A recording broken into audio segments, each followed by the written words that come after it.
Well, which one is it?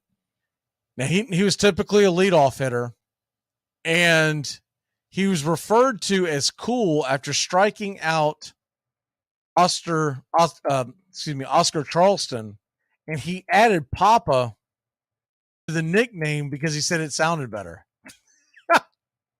I love that, which it does. It's a really cool nickname, Cool Papa Bell.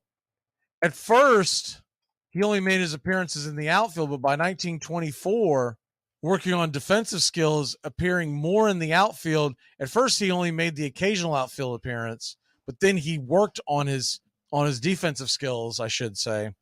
So a couple of years later, they started putting him in the outfield, and he was supposedly extremely fast, 285 stolen bases.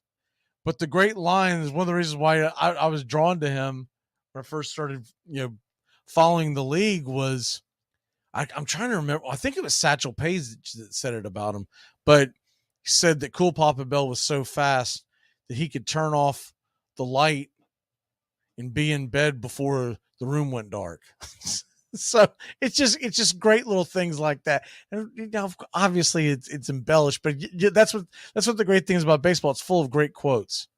He played for what is that 25 seasons? Nothing else. We know one thing. He was in shape. Debuted in 1922. 52 years later, he finally got put into the Hall of Fame. But what stands out with him more than anything else was his speed, able to get on base percentage, by the way, of 394, and evidently a pretty light hitter. He did have 57 home runs, but OPS was 840. But the big thing with him was his speed, and evidently a very good defender so in other words, originally he supposedly was not a very good defender, and over a 2-year span, the next thing you know, he'd worked on his defensive skills, and I don't think they gave out Gold Gloves in the Negro Leagues, but would have been one of those types.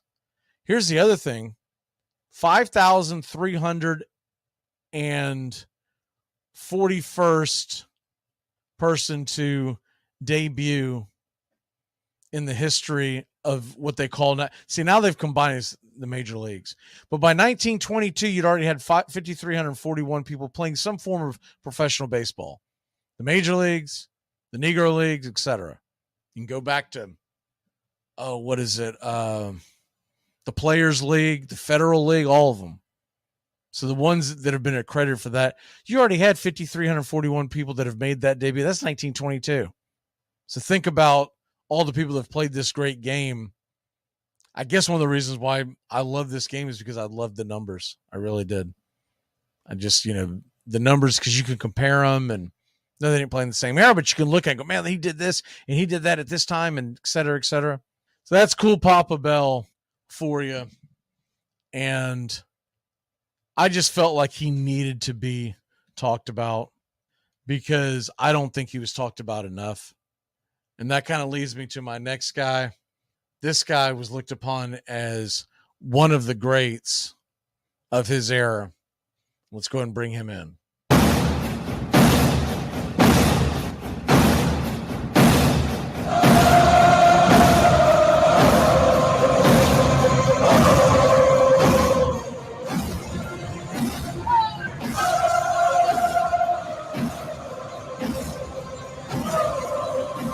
So the next guy that we're going to, his name is Oscar Charleston. And I think he's a guy, I kind of pulled some of my friends that really do follow baseball. And I don't believe I don't think enough people know him. I'll put it that way. I think it's a little strange that he is not nearly well as known as he should be. Oscar Charleston finished with a 365 batting average. Oscar Charleston's OPS was 1064, a 184 OPS plus. What? Now, just like some of the others that we went over in the Once Upon a Pastime series with the Pioneers Forgotten, Charleston was born in 1896. And he debuted in 1920, so right around the Cool Papa Bell era. And I really want to do more research on him and maybe revisit him down the road. But why was he overlooked? Because he's not one of the names that I heard growing up. I heard of Josh Gibson. I heard of Cool Papa Bell and whatnot. But he played for the Pittsburgh Crawfords, which is one of the storied franchises in the league. He played for the Philadelphia Stars. He played for the Harrisburg Giants. He played for the Indianapolis ABCs. He started in 1920 and he finished in 1941. So a little too old. And maybe that had something to do with it. The whole color barrier being broken, 6 years later? Now, he wasn't a prolific home run hitter. Maybe that had something. Maybe people just wanted to focus on the handful of stars. But I just felt like Oscar Charleston needed to be talked about. Stolen bases, 210. So solid home run hitter, 143 of those games marked. RBIs, he wasn't a big RBI guy. He was a guy that was at the top of the lineup, 365 hitter. And he played center field and first base. Primarily center field and then later on first baseman. But he was voted in to the Hall of Fame by the Negro League Committee in 1976. So one of the earlier ones voted in. But you never get enough about him. So I just felt like we need to shine a little bit of light on him. As I learn more and more about these guys, and I plan on doing so, we'll talk more and more about this down the road. But I just felt like Oscar Charleston. This guy batted .433 in 21, .405 in 1924, .427 in 1925, .429. Well, he only played in a few games, so we won't count that one. I was about to bring up the 1940. It looks like by the time he hit 1938, so the last 5 years of what we just talked about, he was only playing a few games. So his health must have really failed him. And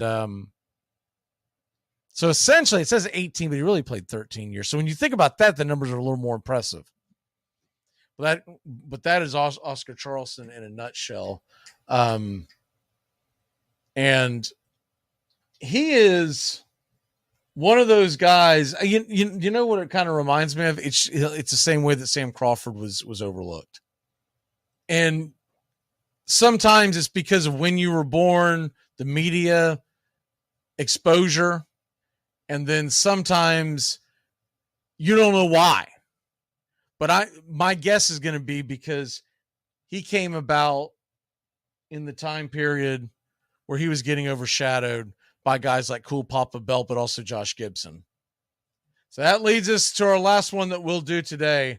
And this guy, you got to talk this guy. So there was no way I was leaving him off. And I'm sure a lot of y'all already know where I'm going, but here we go.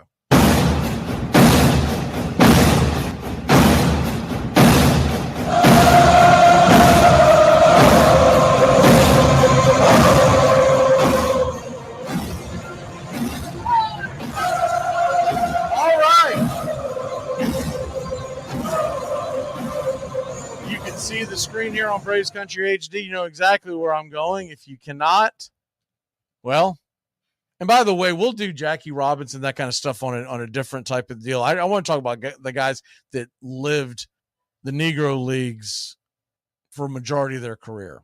Satchel Paige, whether he was born just in time or not, Satchel Paige continued to play baseball. In fact, Satchel Paige came in and played in the major leagues in 1965 for one game. Satchel Paige was born in 1906. He was 58 years old when he took the mound. Oldest player in the history of baseball. It's one of the reasons why he did it. He came in and he threw 3 innings that day, gave 1 hit, and doesn't look like he did not give up a run. Anyway, you look at that, that's impressive. 58 years old going in and give 3 innings. We have a hard time getting 3 innings out of some of our starters nowadays. They're in their early 20s. Page started playing in 1927, the Birmingham Black Barons. He continued to play. 1931, he went to the Cubs. That was the Cleveland Cubs. He played for the Pittsburgh Crawfords.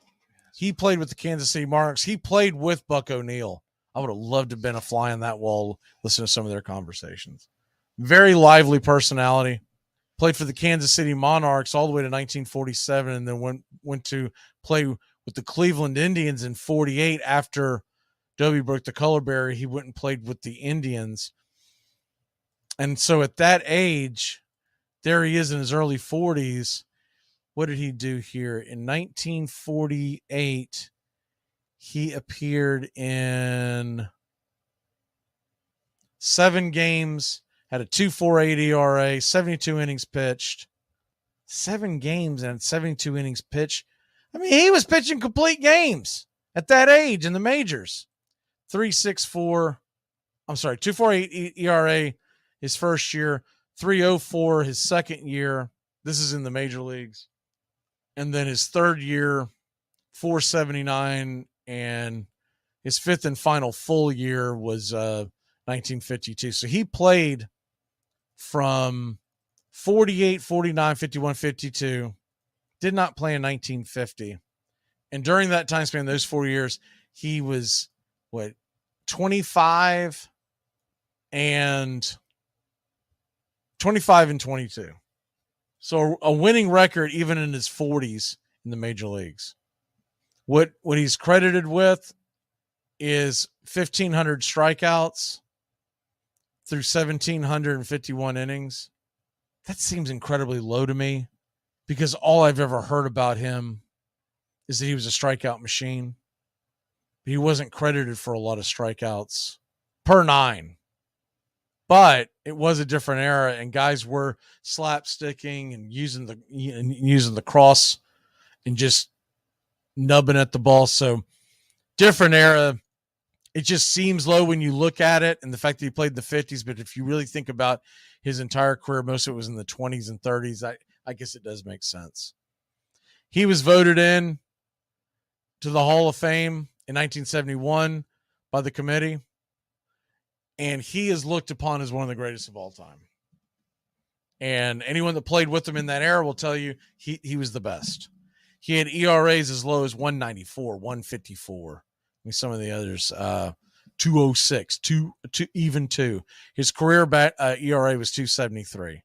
But a lot of that was elevated when he went into the major leagues at a very late age. So that's just a little bit of it. We'll do more of the Negro Leagues down the road. I just wanted to touch on it because we've done a lot of this stuff here recently, and I want to make sure that that we do touch on that. But do yourself a favor and do your own research, and y'all have a great day, and hopefully you got something out of this. I know I do. Every time I do one of these, I get something out of it. Really enjoy learning the history of the game. Y'all have a great one.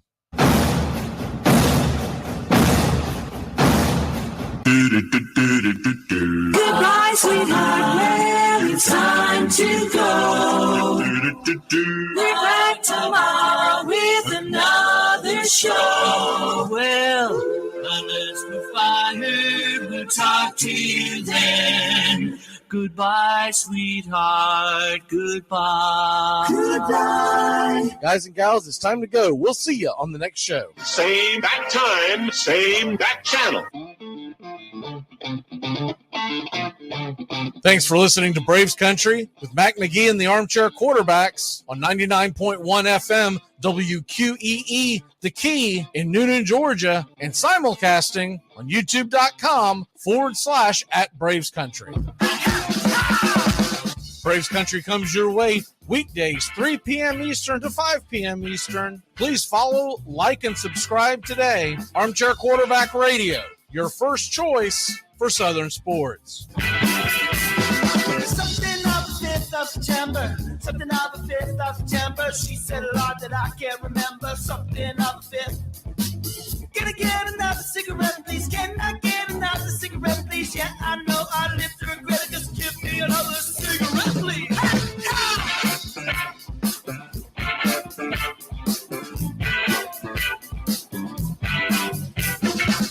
Can I get another cigarette, please?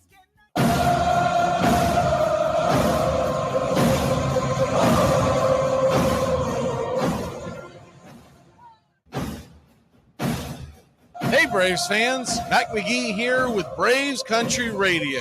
You can find us on youtube.com Braves Country. We're bringing you pitch by pitch, play by play of your Atlanta Braves all postseason long. Hear us right here on the radio or find us on YouTube today. You can jump in the chat with all the Braves fans during the game and listen along as the Braves march through Choptober. That's Braves Country Radio, youtube.com/Braves Country.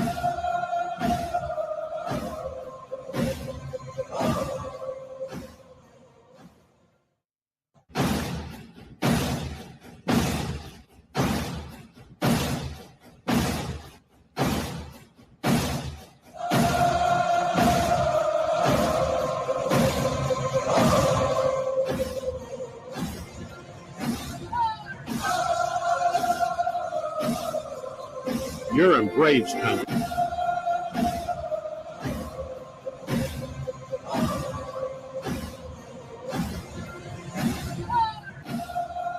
Good evening, Braves Country. Good afternoon. Happy Friday. We're supposed to be going live on this app, and I set up the app as I was shown to do, and I don't see how to turn it on live, so I'll figure it out later. We're not going to worry about that. We're not going to hold up this show. So here we go.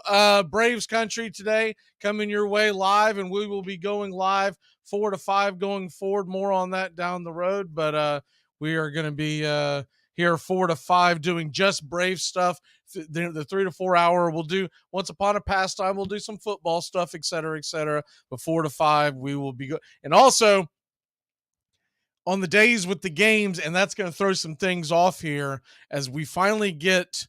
So you see the TBDs on the screen, and that's fine and dandy, but that's because that's all they had right before we went live. And I'm going to see at the next break if I can somehow, pull this thing up as hour number 2 here on Braves Country today. I'm going to see if I can get it fixed on the screen. But the short of it is, you see there where Saturday is 6:07, Monday is 6:07. They have released the other start times. So we're going to be off Tuesday, and then Wednesday it's going to be 5:07, okay? 5:07 first pitch, and then Thursday and Saturday, this is if necessary, Thursday and Saturday, those will both be 6:07. So everything is going to be 6:07, right? But with that being said, Wednesday will be 5:07. I don't know why they did it that way. Seems like it's going to confuse the hell out of people. But Saturday, Monday, Thursday, and Saturday, all those 6:07 Eastern. Wednesday's 5:07. I know it's gonna throw somebody off. Somebody's gonna be late going to the game on Wednesday. You can book it, or they'll be extremely early on Thursday because they'll get it mixed up. But those are in Philadelphia, and we'll worry about that if that happens, when that happens. We don't have the pitching rotations yet. Those get released tomorrow afternoon. Now we're gonna come on tomorrow. 5:00, we'll come on with the live pregame show. And so we're going to be doing live pregame shows for every game for the Atlanta Braves this postseason, an hour before first pitch. So what you can bank on tomorrow will be the pregame show will come on at 5:00, Monday 5:00, Wednesday 4:00, Thursday 5:00, Saturday 5:00. So I know it's a lot to take on and to figure out, but don't worry, we'll continue to remind you. So with all that being said, Strider is expected to pitch tomorrow. Suarez is expected to pitch tomorrow. So it'll be Spencer Strider versus Ranger Suarez. Monday is expected to be Max Fried versus Zach Wheeler. So we're going to have Max Fried versus Zach Wheeler. It's going to be a showdown. We have not hit Wheeler well. Look, I really think it's going to be key for the Atlanta Braves to hold serve at home. because it is a tough environment to go into Philadelphia and win. If we can win the first two in Atlanta, and we should, we've got the pitching to do it. We've got the hitting to do it. If we can do that, we're going to be okay. Because even if we go back to Philadelphia and they win them both, they would still have to beat Spencer Strider in our building on Saturday night. So here's hoping that Spencer Strider is the good Spencer Strider and not the it takes him 2, 3, 4 innings to really get rolling and find his way. There was this big write-up today where they were just talking about how he's become one of the best pitchers in baseball, et cetera, et cetera. Yeah, strikeout-wise, you're right, but he still gives up a lot of runs early on in the game. And that's the only thing that I'm really concerned about. Other than that, if we can get him through that first bumpy part of the game, if he gets through the first, remember it happened last year. Now he was coming off the IL, but if he can get through the first 2 to 3 innings, the first time through the lineup, I think he'll settle down. He'll be fine. And I do believe it's going to be a little more of an advantage for him to be at home. But it was shaky when you saw him what he did last Saturday. You expected him to go out there firing bullets, and instead, the Washington Nationals slapped him around the first 2 or 3 innings. He finally settled down, pitched lights out the back half. You can't do that against the Phillies. You can do that against a lot of teams. You can't do it against the Phillies. And so, with that being said, I just don't think that there's any way that we can lose tomorrow and then expect, what are you going to expect, Max Fried to come off the IL? And then what, AJ Smith-Shawver to get rolling, and then Strider, if he struggles tomorrow, pitch well in Philadelphia in Game 4? He's got to show up tomorrow. He's got to show up. He's got to be the guy. You know how we always give out game balls at the end of every broadcast, every play-by-play? He's got to be the guy we give the game ball to. Now, that's just one game, and we're going to talk about the whole series. But to me, that's going to be key. It's going to be Strider, Fried, question mark, Strider and Fried. Game 3 in Philadelphia on Wednesday. The big question is going to be, who's it going to be? That's going to be the big question. They haven't tipped their hand. Now, we'll probably be able to figure it out when the rosters get released, or maybe not. Maybe they're going to phantom IL somebody after the Monday game, and then they'll add the pitcher. So it really will depend on what we see going into Philadelphia that day, but this would be my guess. Well, this would be my hope, that we get AJ Smith-Shawver Game 3 with a piggyback of Kyle Wright. My fear is they're going to run Bryce Elder back out there one more time, and he has just been atrocious the back half of the season.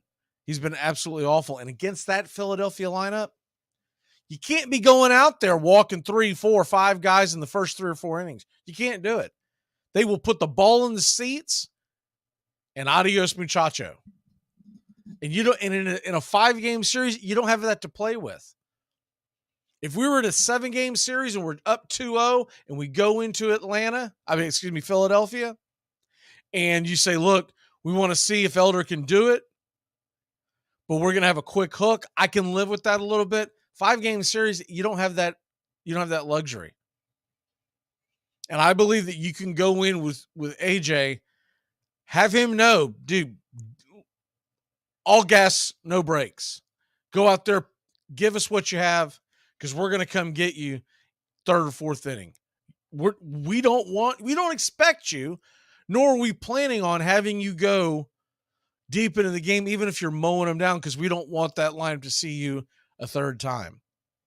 We want to get you in there, and before the nerves can get to you, we can get you the hell out. Kyle Wright's done this before. Bring him in, and then you can really start bridging yourself towards the W. So that it's going to be key.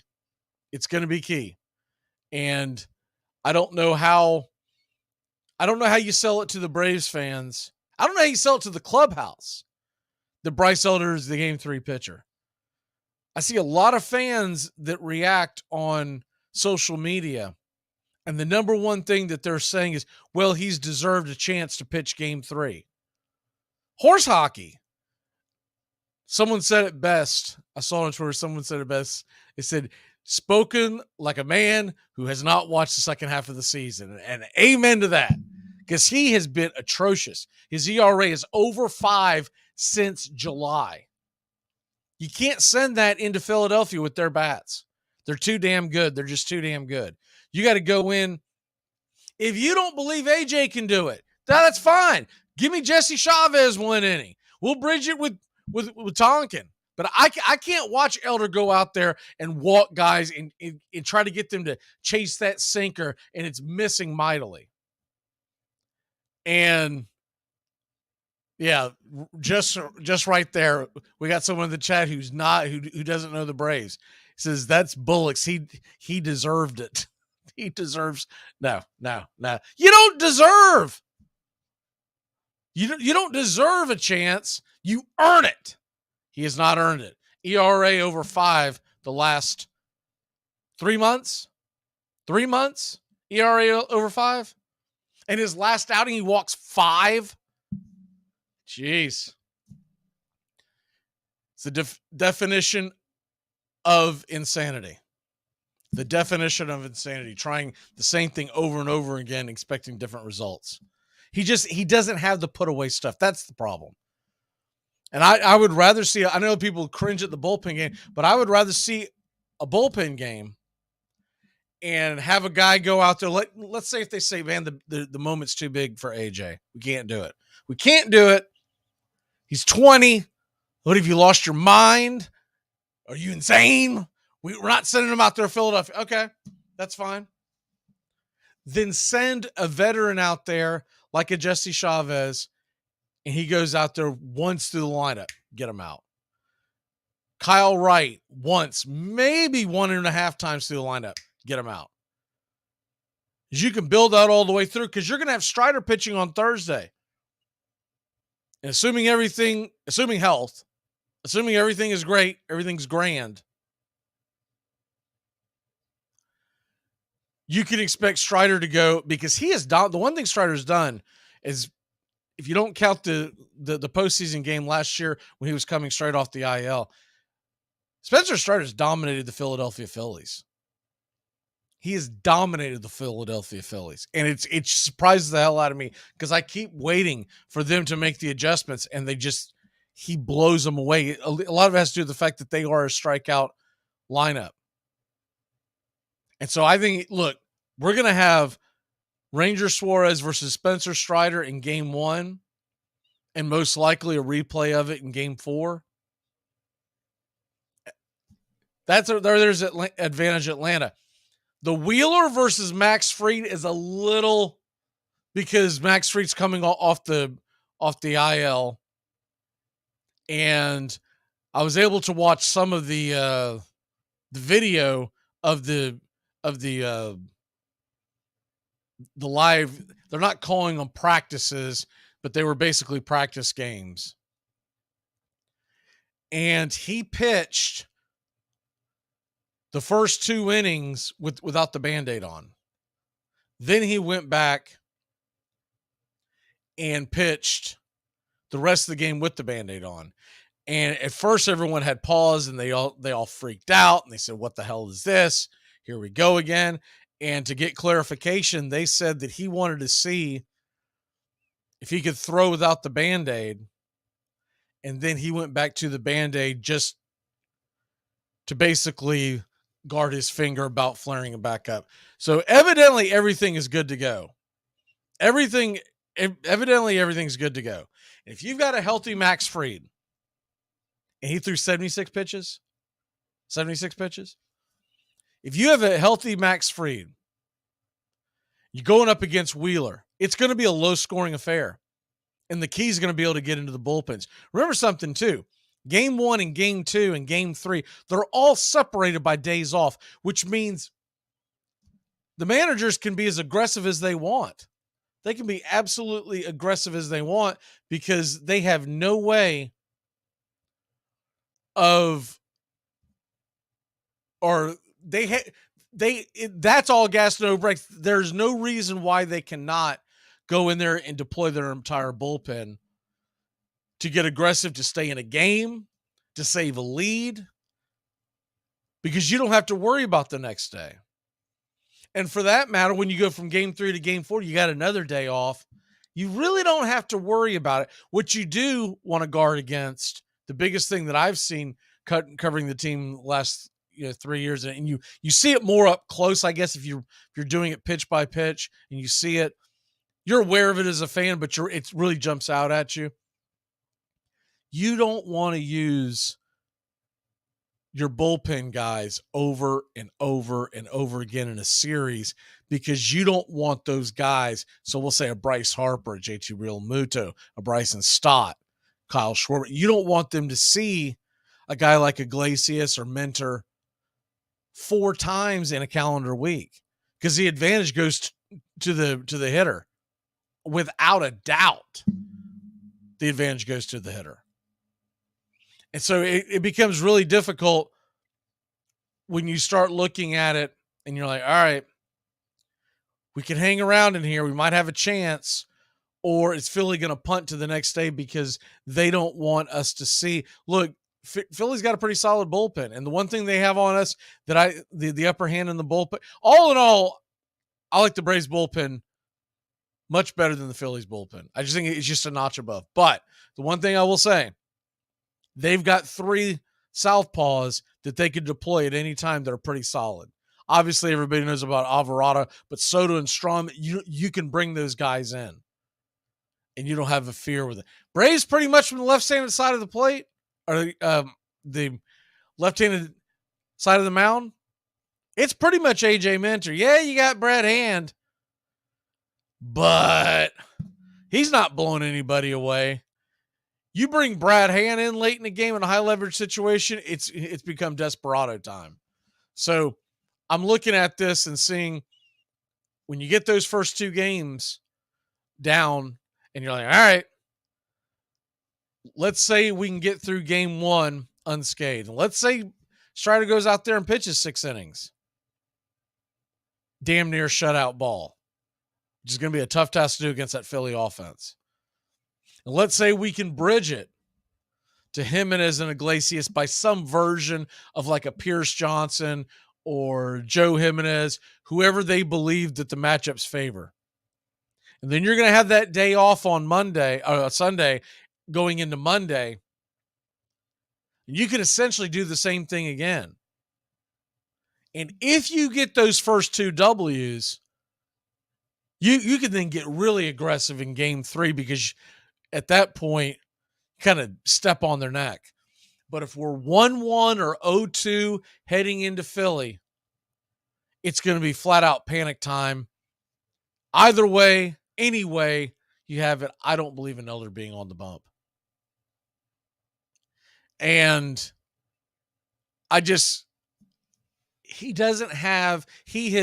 remember something too for Elder. This is the first time he's pitched this many innings. Last year he came on late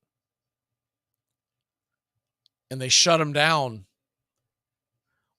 We thought about him being a possible option in the playoffs, and he wasn't missing the zone like he is now. But now it's at a thing now where you're like, okay, so not only are you asking him to pitch game 3, but it's going to be in Philadelphia.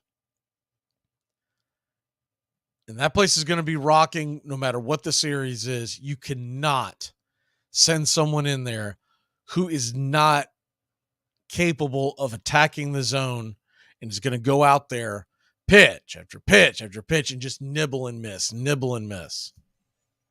We've got the umpires for tomorrow. We're going to talk about that. We're also going to get into the possible roster. Do they go 12 pitchers? Do they go 13? If you go 12, you could have a 14th batter. Do they go 13 and 13? Do they go 12 and 14? We'll talk about that, some of the options here on Braves Country today. We will be back in a flash on a TGI Friday. It is NLDS Eve. Let's get it.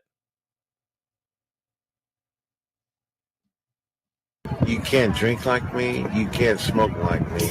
So don't try and be like me. Let's party together.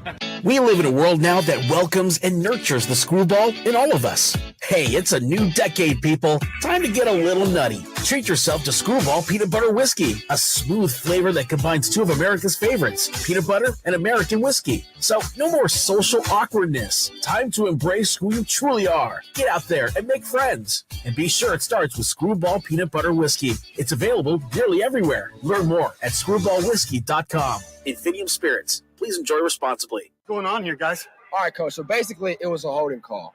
But these dudes started me in their fantasy league, which is cool because this dude started our quarterback, but he started our kicker, and I started their defense. So it's kind of a pickle. Compromising the integrity of this game with your fantasy football leagues? Listen to me. If there was holding, you make that holding call. I don't care if it was on our team or not. I care about this game too much to let you. Coach, you started their defense too, didn't you? Yeah, you definitely started their defense. Damn right I did. Armchair.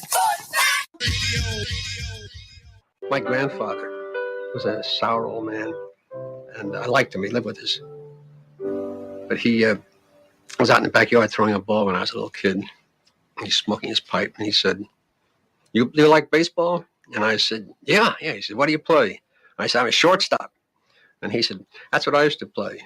And I said, you used to play? But a year or so later, I found the local paper did a 50-year anniversary thing, and there was a reprint of a game that he had played in 1892, and it said, Watts. His name was Fred Watts, shortstop.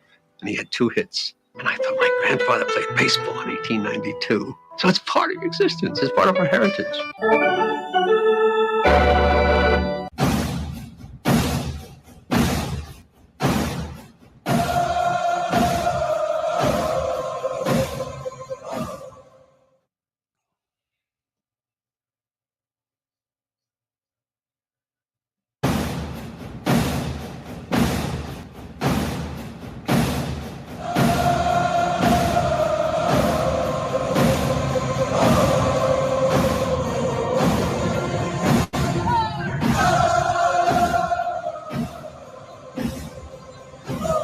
I was hoping if I refreshed that page that we would get an updated time on there, but we did not. They have failed to update it, but that's okay. Once again, if you're just joining us, the Braves are going to play tomorrow night, 6:07.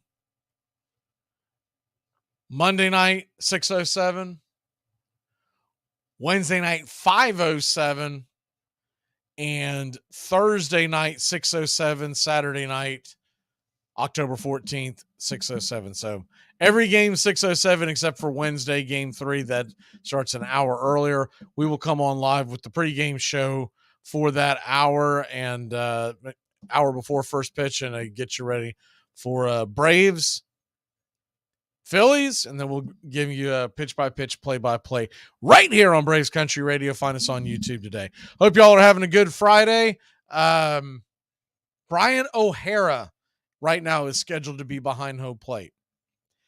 I'm a little surprised.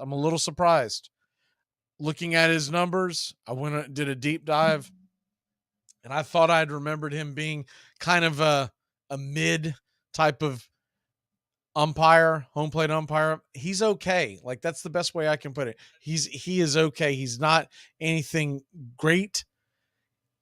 He tends to have, his biggest thing is his accuracy as far as not calling pitches that are in the zone strikes and balls.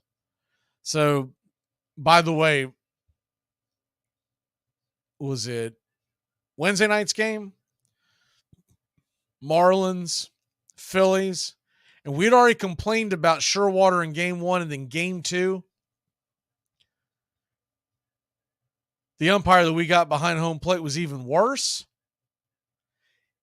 His numbers came out, and they were some of the worst I've seen all year long. And here's the funny thing.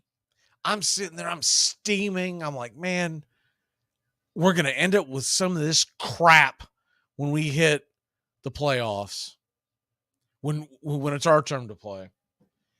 And with all that being said, all you can think of as a fan is, my God, how is this going to screw us over? Because look, I'm not saying that's why the Marlins lost the series. I'm saying that it didn't help their terrible offense to do any good, right? The Marlins offense is junk, and we all know it's junk. But what little chance they had, there were times that they got bad calls that really basically threw a monkey wrench into the whole situation. There were times where they were building momentum and these terrible calls. So last night I was watching a replay. It just happened to be on one of these streaming devices, and I was watching a replay of the 2004 NLDS between the Atlanta Braves and the Houston Astros. And for you kids out there, yes, Houston used to be in the National League, but it was Roy Oswalt, and he was on the mound, and I'm sitting there watching it, and the biggest thing that kept coming back to me was, man, there were some bad calls back then too, but the difference is we didn't have that box over the screen. And when that box is over the screen, there's no longer any gray area for the fan to go, maybe it was a strike, because it's sitting right in front of you and you can see it plain as day now.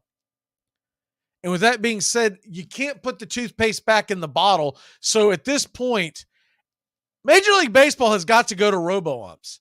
It's past due. Been pounding the table about this for 2 years now, that they need to go ahead and do it. I was on the fence about a year before that. Prior to, I kept saying I don't like it. I like the human element. But because we're going to have the little boxes over the screen, the StatCast box and whatnot, and it's telling you whether that ball is a ball or a strike, it's not even fair for the umpires to not have it now, because they're sitting out there doing an incredibly hard job.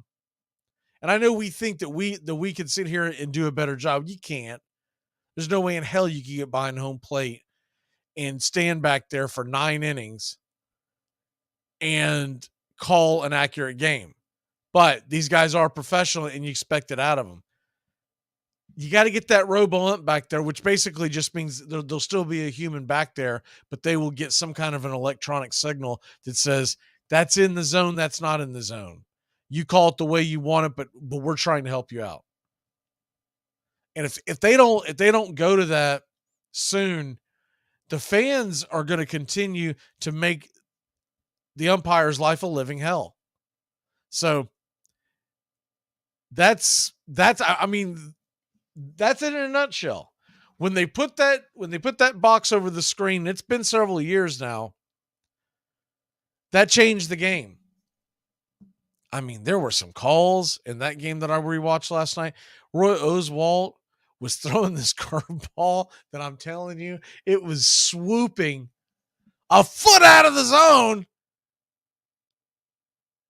And I tried to catch the umpire's name, but he's no longer in the league, so it's kind of a moot point. I went to jot it down, and then I looked it up. I was like, he's not even in the league, so it doesn't really matter. But this was just over 20 years ago. Oh, no, I'm sorry, right at 20 years ago. And I'm watching this, and Jamie Wright was the pitcher for the Braves, by the way. The one that started with the Indians and then ended up in Atlanta, and the Braves ended up losing that game. But I watched a good 3 innings of it before I fell asleep, and all I could think of that entire time I was watching it was, A, how fun was Rafael Furcal to watch? How fun was that guy? I missed that guy. B, Jamie Wright put on some damn LBs by the time he got to Atlanta, because I remember him as a very thin man throwing Game 7 for the Indians versus the Marlins. And C, man, the technology it's changed us as fans, and you can't consume it the other way. I get ticked off when I see a broadcast and they don't have the box. So I'm like, where's it at? What are we doing? I forget one of them. I don't think it's ESPN. It's maybe Fox. One of them has a really faint box, and I'm not a big fan of that one either. I want the strike zone box over the screen, so I have an idea. And look, I know that if it hits the box or doesn't necessarily make it a strike, but you get a rough idea of where the zone is. Anyways, back to the rest of the story. The Braves will start tomorrow night. We've got game 1, and it's Strider versus Suarez. So here's the deal. I went back and watched the game which Suarez pitched against the Braves last year in the playoffs. I went back and watched the Suarez the last time we faced him this year in the playoffs, right? And both times the Braves had opportunities to get to him. And especially last year in the postseason, they had him on the ropes and couldn't come through with the big hit. This team better come through with the big hit. This team better be able, if they've got him, runners on the corners, 1 out. This is not an offense where it's no longer acceptable for this offense to just go out there and ground out to second or ground to a double play and goes, well, we'll get him next time. But man, one thing's always been true about the Atlanta Braves in the playoffs. They were throwing the stats last night in that game 5 of the NLDS against Houston. And they were something like 4 for 26 of runners in scoring position in the series. I was like, God bless. It's nice to have this offense that we have nowadays, but they better come through. They better come through. That's all I'm saying. See, Sean's in the chat talking about this weekend, some entertaining lines. It's college football. We'll talk college football tomorrow. And there are some good lines. There's some lines that I really like. Can't wait to dive into that tomorrow morning on the Armchair Quarterbacks Kickoff Show. But man, have you seen the lines on the baseball series? These are interesting. These are really interesting because you've got Atlanta's minus 184. If you take Philly, they're plus 156 is what I saw last. And then Arizona is plus 200. I'm telling you, that's throwing your money away. They're not beating the Dodgers. Dodgers are minus 245. And if they did beat the Dodgers, I don't feel like 200 is enough. I just don't think 200 is enough to take the risk of Arizona going in, facing the Dodgers in the NLDS and winning 3 of 5, and you're only getting plus 200 money. We don't know how it's all going to lay out, but I'd be willing to wager that if that's the case, just go game by game and you're going to make more money that way. So with that particular series, the one that I like the best, and I played it just before we went on air today, man, Baltimore is minus 130 against Texas. Texas is plus, I mean, it's a very small plus. I forget what it is, but it's not much. Plus 115, somewhere in that neighborhood. The Orioles, the same team that has the best damn record in the American League, and Texas won't be able to throw their 1 or 2 guy until Sunday, and they're minus 130. I mean, there is just absolutely no respect given to the Baltimore Orioles. And I get it. They're new to the plus, but so are the Texas Rangers. Let's not act like John Wetland's coming out of the damn bullpen. Let's not act like that. This is the Texas Rangers with Nelson Cruz out there in right field. I mean, it's a very disrespectful line when you look at the big picture, and there's no way I could go past it. So I went ahead and jumped on it. I did take the Braves because I'm just gonna, just gonna happen. Because if I'm going to be miserable, I might as well be miserable. I might as well be real damn miserable. If they're going to lose, I might as well be broke about it too, right? But looking at this series, and you look at what they can do with the overall. By the way, the other one, Minnesota's not getting a very good number to take them in a series either. I would say that you're better off taking them game by game. It was something low, plus 135, something like that. I was like, God bless. For Minnesota to go in and beat the Astros, and they're not even the Astros, by the way, it's interesting. They're going Verlander game 1.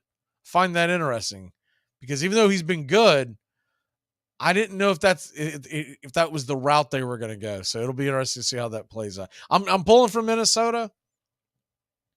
There's no way in hell I would bet and only get that kind of return if they end up pulling up what would be a huge upset. All right, the Braves roster. This is the way I have it playing out, and this is the way it looks.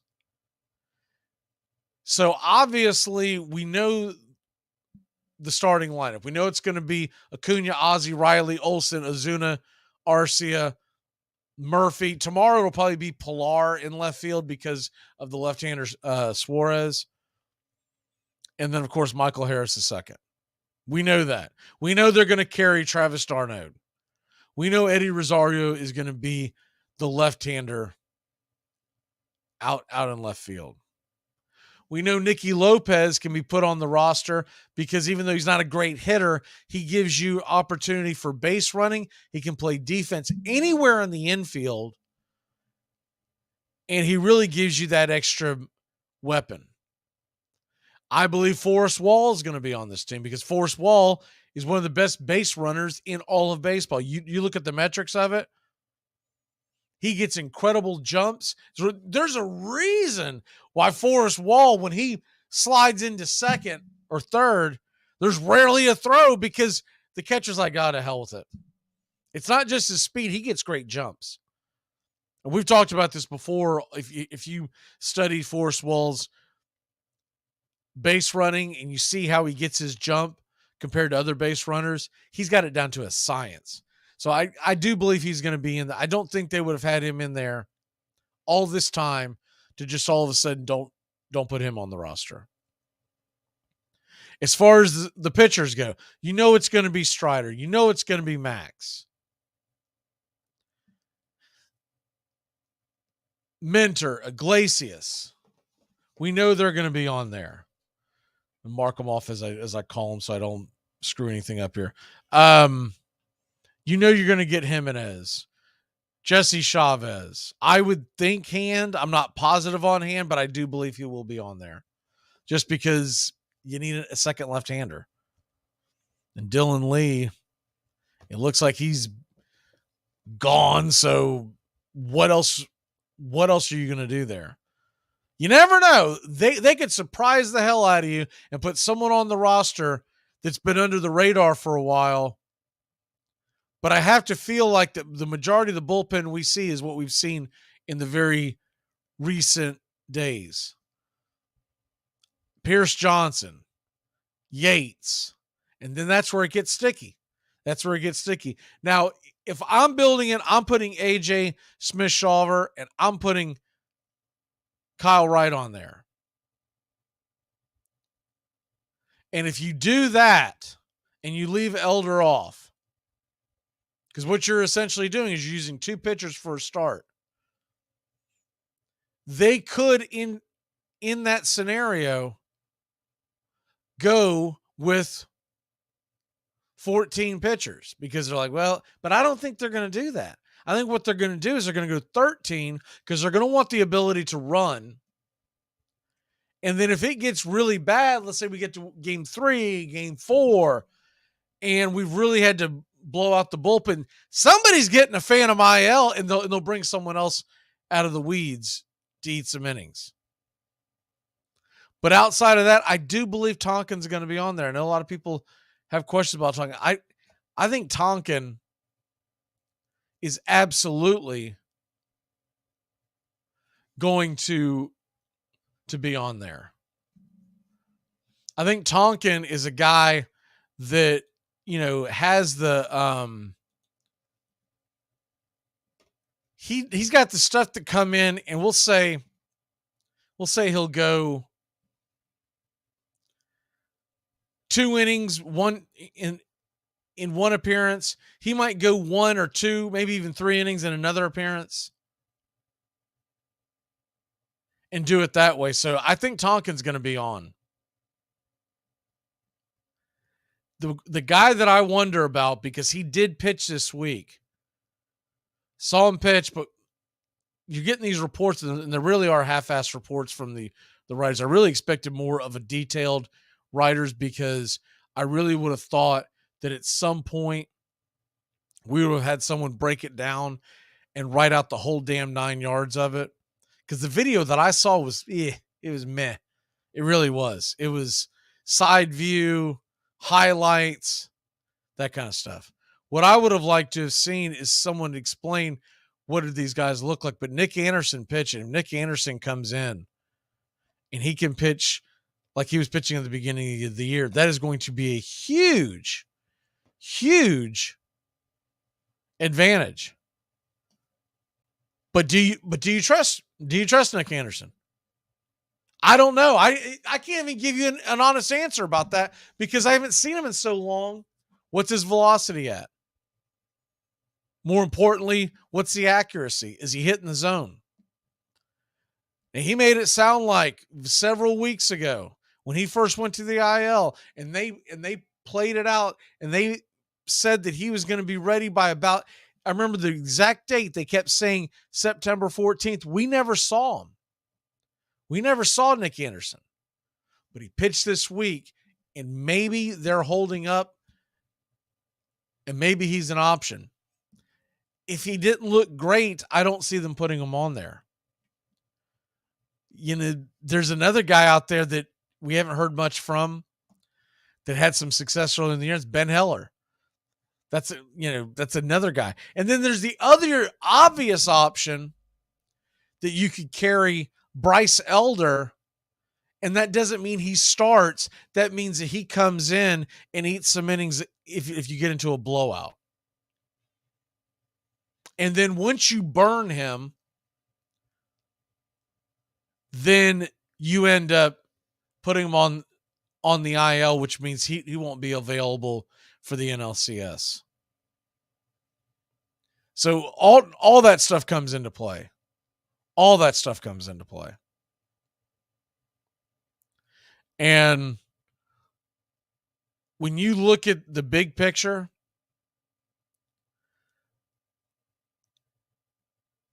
I would like to see them have more guys.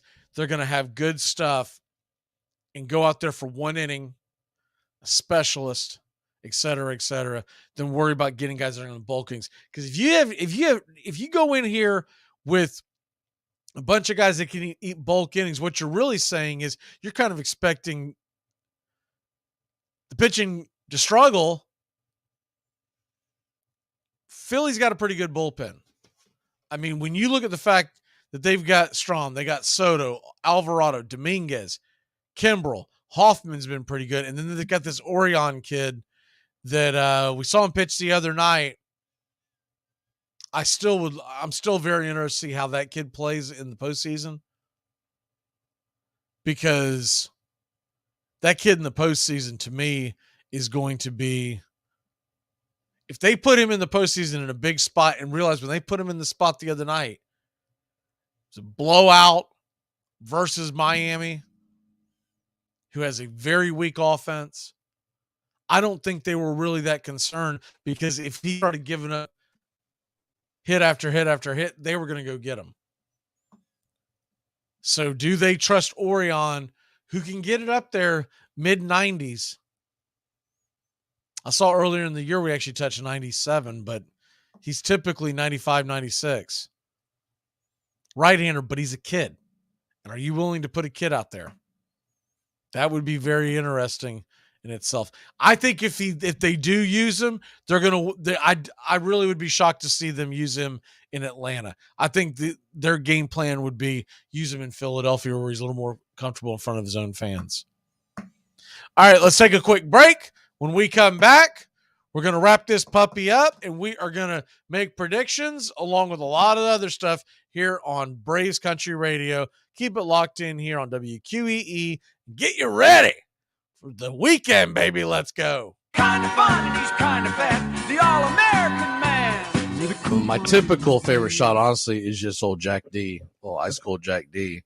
But if I'm going to pick like more of like a shooter type of thing, it is the most dangerous one, and I no longer drink it. But man, a good Jaeger bomb. I was about to say, it's probably got some Jägermeister. But I'm going to tell you right now, do a Jaeger bomb nowadays, I'm probably going to end up in divorce court. So, I black out and not only just time travel, I travel. I wake up in other cities. So, if I remember correctly, you used to like slap your face like Curly, and then you would just do this the shuffle step, and then it was on after that. Yes. We went into plan M for McGee. Yes. All right, execute plan M. Todd, you get the flanks. If anybody's taller than McGee, get him out now. Oh, yes. At least that's how I remember it. Yeah. Well, I don't remember it. And that's kind of the point. Checkmate. Armchair. To further solidify their control, the owners added a reserve clause to the contracts of the 5 best men on every team. It required that each play only for his current employer and reserved his services for the following year. At first, few complained. To be reserved was to be sure of a job for the coming season. Those who did complain that the reserve clause smacked of slavery, fired, then blacklisted.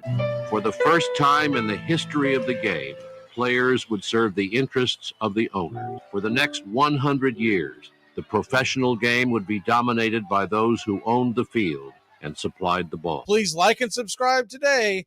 YouTube.com/@Braves Country. Well, the season's finally here. The Armchair Quarterbacks. Hey, Braves fans. Mac McGee here with Braves Country Radio. You can find us on YouTube.com/@Braves Country.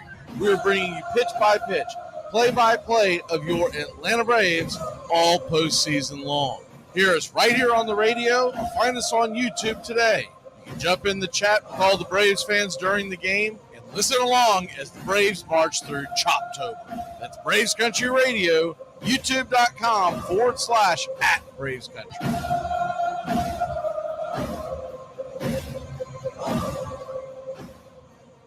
Yeah, I'd like to bet $100. You want to pick a team? No, just take it. Cause he's the armchair quarterback. He's full of beer and he's full of snacks. The all-American man.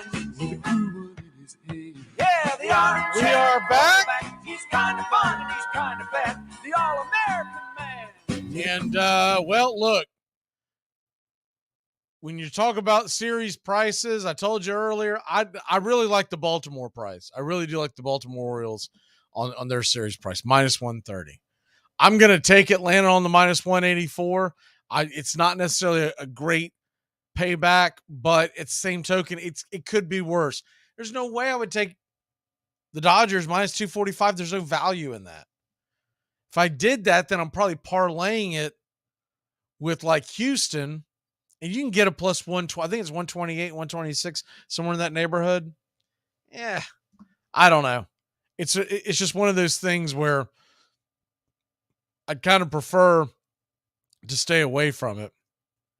But looking at this series, and you look at the way it lays out, if Atlanta doesn't go out and win game 1 and game 2, and they lose this series, you're going to start hearing that they're choke artists. I don't believe that's the case. I think this team is a team that's going to show up. They're going to shut everybody up. I think this team is going to hit the hell out of the ball. I think they're going to win game 1 and game 2. And I normally would never pick a sweep. Man, I'm tempted, but I need to know who's pitching game 3 before I would even think about that. Because here's the thing. If we get to game 3 and we're up 2-0 in Philadelphia, first of all, you jump on them early, which is a possibility because Aaron Nola is going to be on the mound. Aaron Nola has not been the Aaron Nola of past. You jump on them early, you can take the wind out of their sails. But if it's Bryce Elder, I'm taking the Braves in 4 games. I don't think this thing goes 5. I've seen a lot of these predictions where everyone believes they're going 5. I think the Atlanta Braves, there's 2 different things. So they keep talking about Philadelphia with the unfinished business and that they got to the World Series. They didn't get it done. Well, what in the world did the Philadelphia Phillies do in the offseason, except for the Trey Turner? But that's got nothing to do. Their biggest question mark wasn't whether or not they could score runs. It was whether or not they could stop the opposition. They could get some starting pitching. They didn't do anything. And you're not convincing me that just 1 year older is going to make all these pitchers that were – they played out of their mind against 2. A terrible Cardinals team, an overrated Cardinals team, and a Padres team that never shows up in the big moment. They got up against Houston, and Houston handed them their lunch. So I don't see – I might be seeing this with Atlanta Braves glasses on. I get that. But I do not see any situation where Atlanta doesn't show up. This is not the same. This is not the Braves team I was watching last night. It was 4 for 28 with runners in scoring position in a series. This is a team that can bang. This team had 307 home runs. 307 home runs. 307 home runs means that you are averaging just under 2 home runs a game. If we get 2 home runs a game, Philly's in trouble. The back of our bullpen is gonna show up. I'm not worried about them. The only thing I'm a little concerned with is the health of Fried, but they say systems are go. I believe Strider's going to show out this week. I think he's on a mission, but more than anything else, I believe there are guys on the team from the offensive standpoint that are going to. So you talk about Philly being unfinished business. I think the Braves are for a reckoning. It's not necessarily a revenge, it's a reckoning because they won the World Series in 2021. Yet all anybody wants to talk about in the national media is how good Philadelphia is and how Philly is the team to beat. And the Braves better watch out for Philly. No. The Phillies better watch out for the Braves. There's a difference. There's a big damn difference. And if they don't do it this series and get to the NLCS, man, it's going to be a long offseason for a lot of people. And the first person everyone's going to point their finger to, yeah, they're going to get mad at Snicker. Yeah, they're going to be disappointed in the offense if a pitcher has a bad out. But the person they're going to point their finger to, number one with the bullet, is Anthopoulos. Why were you not more aggressive at the deadline for our pitching? Because now we're coming in limping in. I believe that there's a path for us to get there. But you can make a fair argument. The fan that says he should have done something, I can't sit here and say that fan's a fool. Because you're damn right he should have done something. But I'm going to take the Braves to win this in 4 games. Just because from what I've seen from Spencer Strider versus the Philadelphia Philly offense, I'm not saying it's a gimme, but we ought to win those 2 games, which means we just got to find one other W, and I believe Max Fried's going to pitch well on Monday. He's got that bulldog mentality. I believe it's going to be a low-scoring game that's going to get late in the game, and the Braves will be the ones that'll come out on top because they'll bang the hell out of that bullpen, and that'll be the difference in the series. And so NLDS picked a click, meaning the entire series. Who's gonna be the guy that wins the MVP for the NLDS? I don't have a lot to base this off of, but I'll tell you who I'm going with. because there's certain things that this guy does that shows that he's a leader. And he seems like the guy that's going to show up in the big moment. He hustles out the box. He hits hard. He plays great defense. Ozzie Albies is my pick to click to be the NLDS MVP. I almost took Ozuna, but because of his base running ability and the fact that he plays the field, Ozzie Albies has a little bit of a heads up, of a leg up on that. Does not mean that I believe that Acuna and Olsen, Riley, and all those boys aren't going to do some things. But Ozzie was starting to heat up. Let's just hope that he can keep that going, because that could be a very, very fun ride. All right, we're coming up here at the top of the hour. Make sure to keep it locked in here on WQEE as TGI Friday, baby. We'll see you tomorrow on the kickoff show, 9:30 to noon, 10 to noon here on WQEE. We get going at 9:30 on YouTube with Old Man Radio, and then the Armchair Quarterback Kickoff show kicks on. We'll see you mañana. It's Friday, working stiffs. Everybody! 4, 3, 2, 1, happy weekend!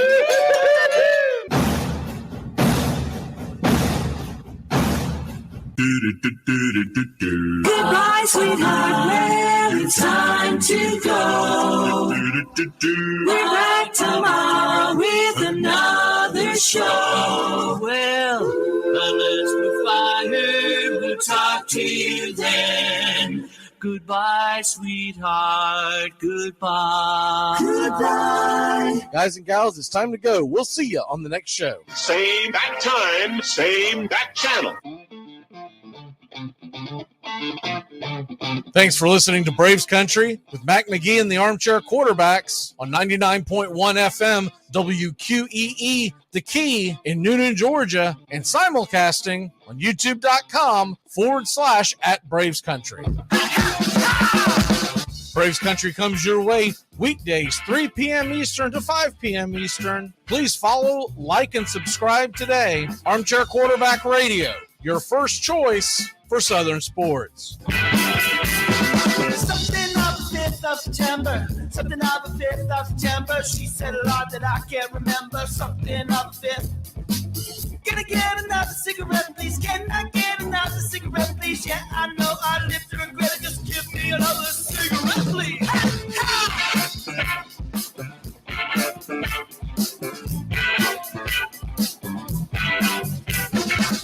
Can I get another cigarette, please?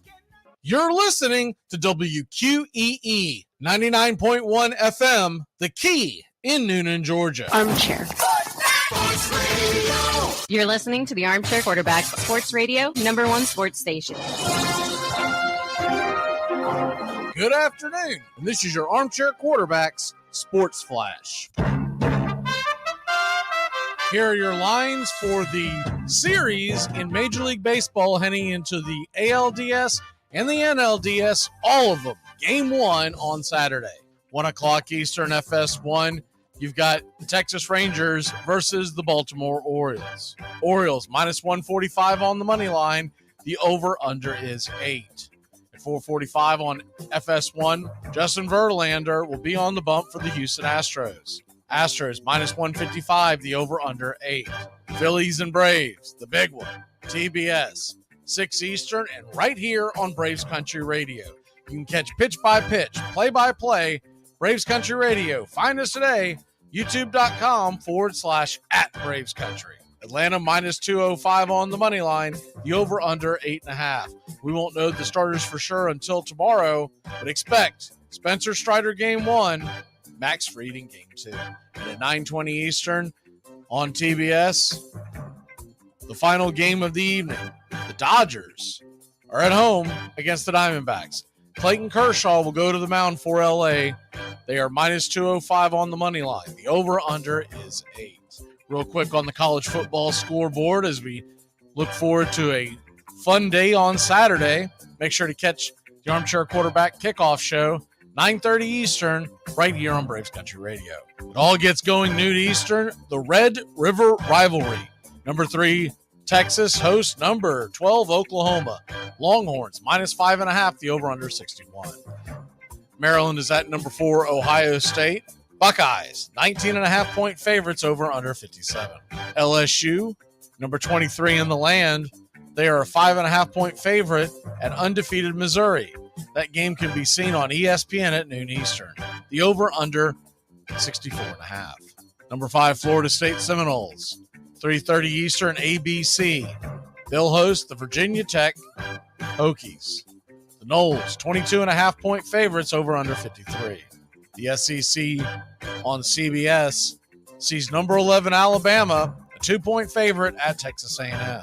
The over-under 46. Number 14 North Carolina hosts Syracuse, who's 4-1. North Carolina, 9.5-point favorites. The over-under 59.5.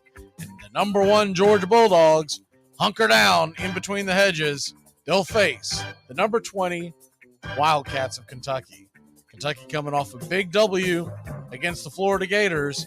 The Wildcats are getting 14.5. The over-under 47.5. Number 10 Notre Dame is at number 25 Louisville. That game is the ABC Saturday night game of the night. The Fighting Irish, -6.5, over-under 54.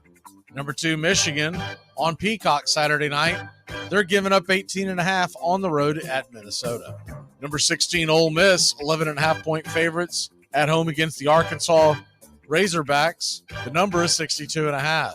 Undefeated, untested Miami Hurricanes at home, 8 o'clock Eastern on the ACC network. The Ramblin' Wreck of Georgia Tech, the over-under 57.5. Number 9 Southern Cal is at home against Arizona. 10:30 kickoff, ESPN. They're a 3-touchdown favorite. And that's your Armchair Quarterback Sports Flash. Stay tuned for Braves Country right here on WQEE 99.1 FM, The Key in Newnan, Georgia, simulcasting on YouTube.com at Braves Country.